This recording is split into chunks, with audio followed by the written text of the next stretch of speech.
del mismo congresista. Muchísimas gracias, señor presidente. Muy buenas tardes para todos los miembros de esta plenaria, para el pueblo colombiano, quienes observan por el canal institucional este importante debate, para los miembros de las fuerzas militares, para el señor ministro de la Defensa. Este debate tenía dos partes, o tiene dos partes. El primer componente habla sobre la realidad de las actuaciones del Escuadrón Móvil Antidisturbios SMAT. Y el segundo componente tiene que ver con las irregularidades que se vienen cometiendo en el ejercicio de incorporación, muy sonado el tema de las batidas ilegales que se están presentando en buena parte del territorio nacional. Frente al primer punto, es importante resaltar que nosotros, frente al primero y al segundo, que hacemos estos debates, no con un ánimo de contribuir a la polarización del país, ni a generar odios, ni porque hayan intereses oscuros o estemos por allá soterrados, enviados por la insurgencia, como algunas veces han expresado hasta por las redes sociales, o porque queramos acabar con la legitimidad y el prestigio de las fuerzas militares, o porque el polo sea enemigo de las Fuerzas Armadas y de la policía. No.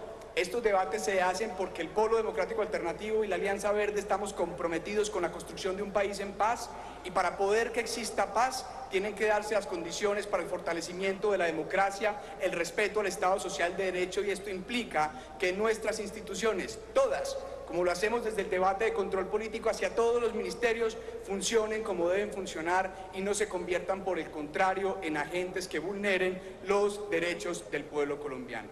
Lastimosamente, desde la experiencia personal, cuando era miembro del movimiento estudiantil de la Mesa Amplia Nacional Estudiantil, cuando he participado de las distintas movilizaciones de la Mesa Nacional por el Derecho a la Salud, como vocero y negociador del paro agrario colombiano, viví de primera mano muchos de los abusos que se cometieron por parte del ESMAD y la fuerza pública frente a manifestantes que terminaron llevando a colombianos que en el uso de un derecho constitucional, como es el derecho a la protesta, terminaron llevándolos a verse vulnerados otros derechos que incluso tienen que ver, por ejemplo, que llevaron a la muerte de campesinos colombianos que no reclamaban otra cosa que el derecho a poder cultivar su tierra y a poder vivir de ella y vivir con dignidad.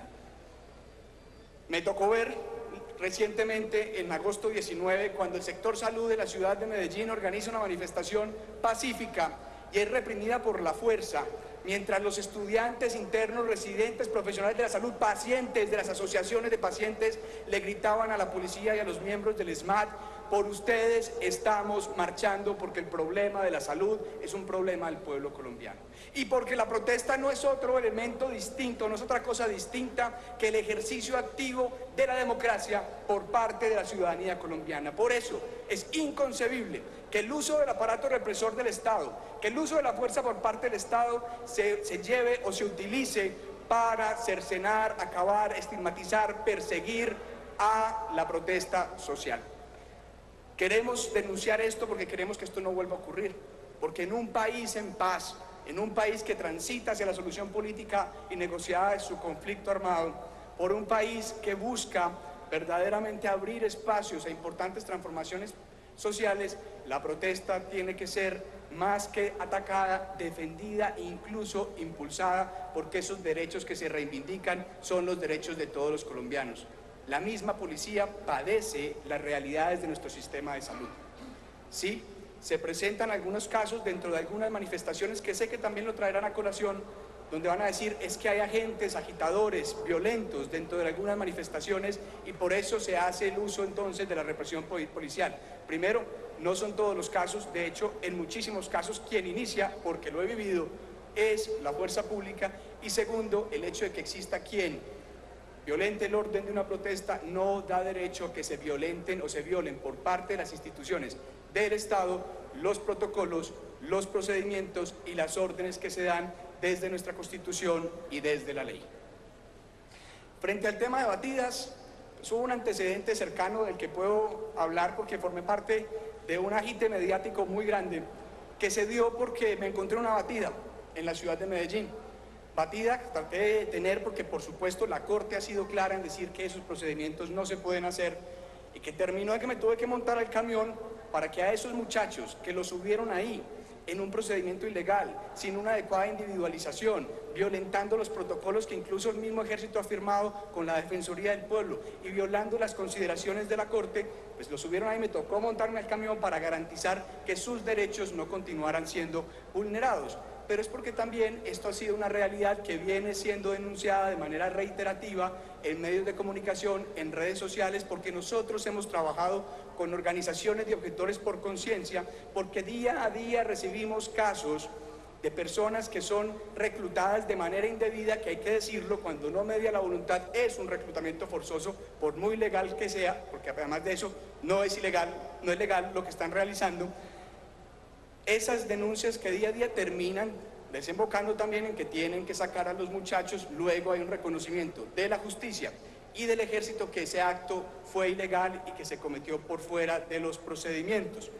Y esos son los actos que nosotros conocemos. Y como esos hay cientos y hay miles. Va uno a los pueblos cafeteros de Antioquia y se encuentra ya que pasa lo mismo.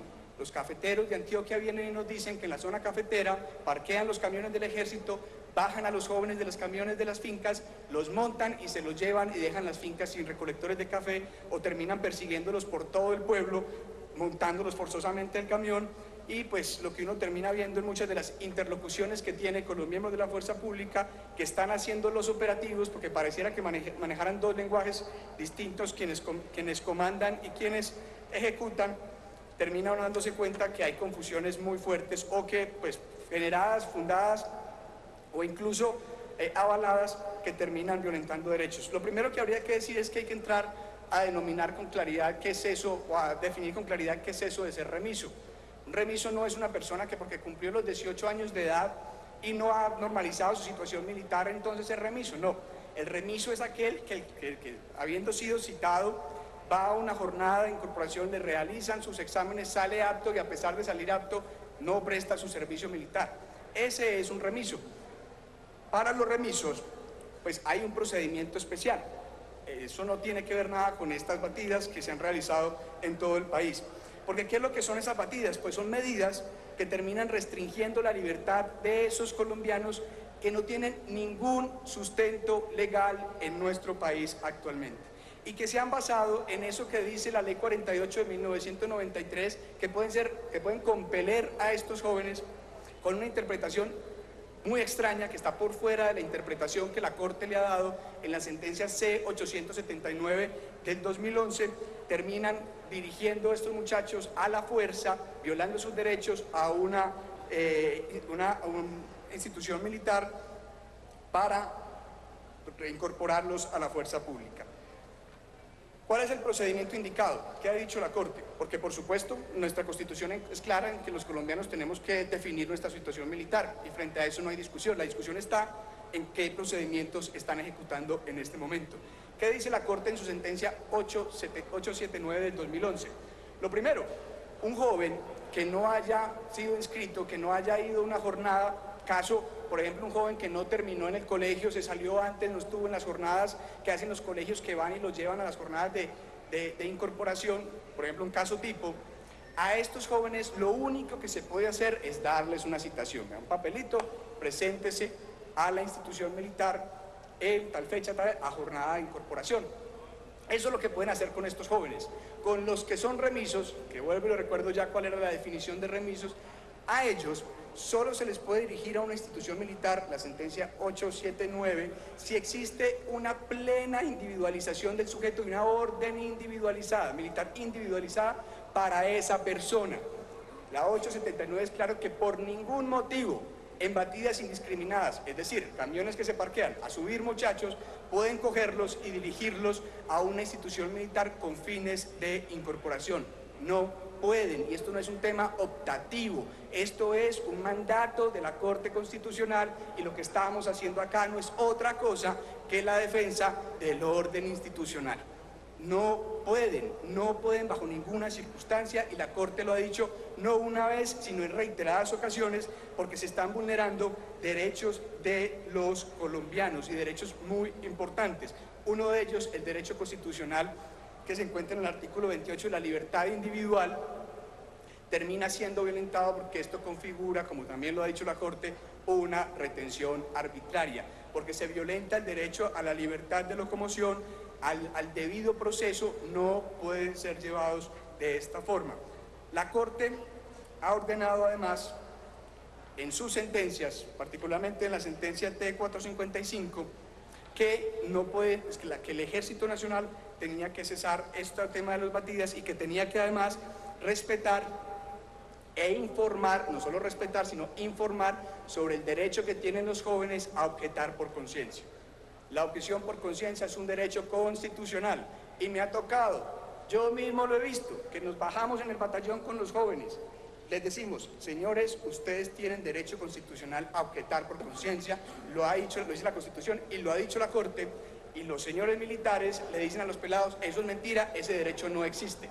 Y ni les digo que me dijeron dentro del camión, porque eso sí habla muy mal del respeto que tienen las instituciones militares hacia las instituciones civiles en este país, si esa es la formación que le están dando a esos muchachos, porque terminaron atacando a este Congreso y terminaron atacando al presidente de la República. Hay una serie de casos tipo, yo quisiera empezar poniendo un video de una persona, de doña Rosa y su hijo, aquí en la ciudad de Bogotá, una persona que tiene un proceso muy interesante en el centro de la ciudad de construcción de paz, donde junta jóvenes en conflicto con la ley, con miembros de la fuerza pública, con estudiantes de las universidades públicas, con agentes o personas del sector para hacer construcción de paz, y cuyo hijo fue objeto de una retención arbitraria por parte de la fuerza pública con fines de incorporación. Entonces veamos el video. Fue el 31 de agosto, mando a mi hijo a Suba a hacerme un mandado, a traerme un dinero, y resulta que él va pasando la planta bogotana de aguas y lo reclutan y se lo llevan. Le digo, pregunte hacia dónde lo...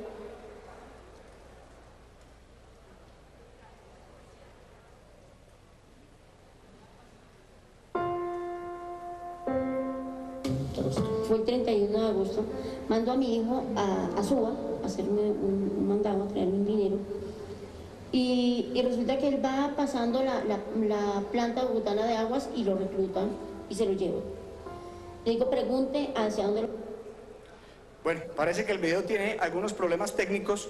Yo les resumo desde la voz de doña Rosa, que estuve conversando con ella ayer. Su hijo, ella es víctima de la violencia. Por ser víctima de la violencia, ella y su familia están excluidos, tienen una causal de exclusión de la prestación del servicio militar. El joven fue retenido en las calles cuando iba a hacer esta diligencia de la madre, es conducido a una institución militar, desinforman a la madre sobre en cuál institución se encuentra, lo que configura ante los protocolos internacionales una desaparición forzada, porque evitan que esa persona pueda acceder efectivamente a la justicia, porque no hay claridad de dónde está, y eso configura ese tipo penal, o ese delito, hasta que obviamente el joven aparece, pero terminan llevándose al muchacho y terminan negándole los derechos, terminan diciéndole, no, es que usted no tiene derecho. Eso dicen todas las mamás cuando por fin lo terminan de ubicar, lo trasladan hacia otro departamento. Y solo porque doña Rosa tiene la posibilidad y es una mujer activa, conoce sus derechos y los reclama, logró que su hijo saliera y retornara a su hogar. Casos como estos y violaciones como estas se presentan de manera reiterativa. Regresemos a la diapositiva. Entonces, por un lado, ¿dónde están? Volviendo como cuáles son las violaciones. Las batidas ilegales, claramente prohibidas por la Corte. Los traslados rápidos sin regularización de la condición del área donde fueron reclutados. Cogen a los muchachos, los cogen rápidamente y los montan a un avión y se los llevan para otro departamento antes de que cualquiera pueda siquiera reaccionar. Y sobre estos casos tenemos documentación de personas que se nos han acercado y casos que hemos atendido, y no pocos, sino bastantes. Reclusión en espacios confinados sin que aún se haya definido su situación militar. El joven llega a una jornada de incorporación o es ubicado en la calle, lo llevan a un batallón militar, le dicen, bueno, presente sus papeles, presenta, por ejemplo, que es una causal de aplazamiento, el tema de el estar estudiando un pregrado o estar estudiando pues cualquier otro tipo de formación técnica o tecnológica. Y mientras ellos verifican, que por cierto les aclaro, en Colombia existe la presunción la presunción legal, esa persona, esos documentos son legales hasta que se demuestre lo contrario, terminan reteniéndolos en las instituciones militares 2, 3, 4 o 5 días, o terminan enjaulados, como me tocó ver en una jornada de incorporación en la ciudad de Medellín, mientras les definen si esos documentos que presentaron son o no son verdaderos, lo que configura una retención arbitraria a todas luces por fuera de la Constitución y por fuera de la ley. Coacción psicológica, cosas como las que les decía ahora, que esos derechos como la objeción por conciencia no existen, que usted tiene que prestar el servicio militar, que no importa si es víctima, que terminan a través de la presión, de la agresión física y verbal, forzándolos a terminar accediendo a prestar su servicio militar, y estos casos todos también están documentados. Incorporación de jóvenes con causales de exención. Por ejemplo, como los jóvenes víctimas del conflicto armado, es algo que ocurre con frecuencia, como aquellos jóvenes que sufren de algún tipo de discapacidad y de malformación, también tenemos esos casos. Como población indígena también los tenemos, como jóvenes que se encuentran estudiando, que tienen el derecho a aplazar la definición de su situación militar. Y hay otro problema que se viene presentando desde el sector judicial, y es que no están recibiendo en las ventanillas los habeas corpus, y eso no es facultad de los funcionarios judiciales del caso. Dentro de todas estas violaciones hay unas que se configuran como violaciones mucho más graves, y quiero que veamos el video de un caso ocurrido en el municipio de Andes, Antioquia, municipio en el que reclutan a un joven que, por cierto, dice con toda claridad: yo no estoy de acuerdo con la guerra, a un recolector de café, a un joven campesino, con un desenlace bastante trágico. Buenos días, soy Marilu García Zapata. Quiero hacer una denuncia pública. Mi hijo el domingo pasado fue reclutado en contra de su voluntad en Andes, Antioquia. Lo llevaron al batallón de infantería número 11 Cacique Nutibara de Andes, Antioquia. 3 días después me llama un compañero de allá y me dice: su hijo está hospitalizado en el San Vicente Paulo, está muy grave y hay que operarlo. Llego acá y me encuentro a mi hijo, se estaba debatiendo entre la vida y la muerte porque tenía un trauma craneoencefálico. Mi hijo está muy mal. Quiero que el ejército me responda, quiero que me digan qué le pasó a mi hijo, que me respondan por él. Y estos no son casos aislados. De estas denuncias nos llegan todos los días a nuestras oficinas, a los colectivos de derechos humanos. Este joven, dicen, se resbaló en la ducha y terminó con un trauma craneoencefálico que lo llevó a un desenlace fatal, terminó muriendo un par de días después de la grabación de este video. Y eso tendrá que aclararse, y ya lo había dicho aquí en la plenaria, porque defender este tipo de cosas y salir a decir que es que el pueblo está atacando al ejército por mostrar este tipo de cosas es defender un hecho criminal, si así fuese, que se cometió dentro de ese batallón, y se tiene que investigar. Y no hay mejor forma de defender las instituciones, no hay mejor forma de defender el Estado social de derecho que evitando que nuestro ejército, que nuestra policía, que nuestras fuerzas armadas cometan este tipo de irregularidades, porque el peor enemigo lo tienen adentro, porque esto deslegitima a la fuerza pública ante los colombianos y pierden la razón de ser. Solo en Bogotá, para poner un caso de qué tanto se presenta esto, ya lo había dicho la representante Ángela María Robledo, se presentaron más de 88 casos de batidas ilegales que comprometieron a más de 491 jóvenes, y estamos hablando de Bogotá. ¿Qué pasa en aquellas regiones distantes del país donde no hay, primero, un reconocimiento expreso de los derechos por parte de los ciudadanos, y segundo, defensores de derechos humanos capaces de llevar a que se le garanticen los derechos a estos jóvenes? Nosotros, recorriendo el departamento, en algunas veredas nos decían: llegan hasta la vereda y se llevan los jóvenes, los montan al camión sin verificar absolutamente nada. En muchos casos, como ocurre en algunas zonas del país, le retienen los documentos cuando el ejército no puede hacer eso. Y no me van a decir ahorita que es que los jóvenes salen corriendo, porque bueno, habrán unos que saldrán corriendo, pero esa no es la realidad de todos los casos que nosotros hemos documentado. Estamos impulsando o buscando que se cumplan las órdenes de la Corte. En la sentencia T455, que esto es un asunto bien llamativo, la Corte Constitucional ordena al jefe de reclutamiento del Ejército Nacional que en un plazo de 48 horas cesen las batidas en el país. Una orden de la Corte Constitucional. Eso no es optativo, eso no es que lo cumplo si lo quiero cumplir. Una orden de la Corte. Esa orden fue dada el 7 de julio del 2014, y estos 88 casos en la ciudad de Bogotá se presentaron de febrero a septiembre del año 2015. O sea, no cumplieron el mandato de la Corte Constitucional. En estos días sale otra sentencia y yo no sé entonces qué más hay que hacer. ¿Cuántos debates más de control político hay que ponerle a este tema para que se respeten los derechos de estos colombianos? Que aquí no es de, entonces, que tenemos que incorporar, tenemos que cumplir con los contingentes, pero es que eso no autoriza bajo ninguna circunstancia a violar la Constitución, a violar la ley y el orden jurisprudencial en Colombia. No lo autoriza.